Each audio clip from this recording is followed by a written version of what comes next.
já chegou a ouvir falar sobre a teoria da maldição da capa do UFC? Aconteceu agora mesmo com Alex Poatan, e sinceramente se eu fosse Max Holloway eu teria muito cuidado. Toda essa teoria começou lá em 2010 com Brock Lesnar, quando ele estampava a capa do UFC Undisputed de 2010. Brock Lesnar era a maior lenda dos pesos pesados na época, arrisco a dizer até que de todo o UFC, ele conquistou seu título logo na estreia.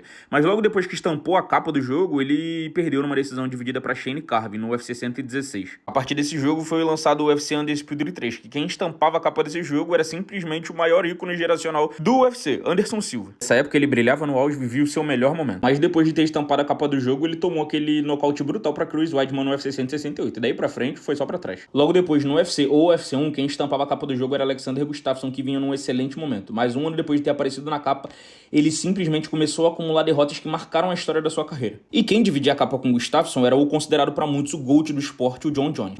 Nem o GOAT escapou da maldição. John Jones, imbatível, com um cartel invejável, já considerado para muitos o GOAT naquela época, teve seu cinturão retirado porque teve problemas com a delegação antidoping.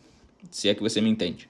Tá, e daí veio o UFC 2, e quem dividia a capa do jogo era simplesmente as duas maiores lendas do esporte na época, Ronda Rousey e Conor McGregor.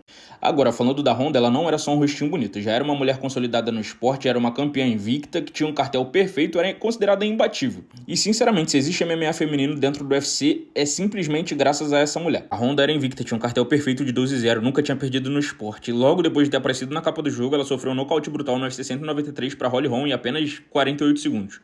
Deu o que falar. Se quiser saber do resto, comenta pra parte 2.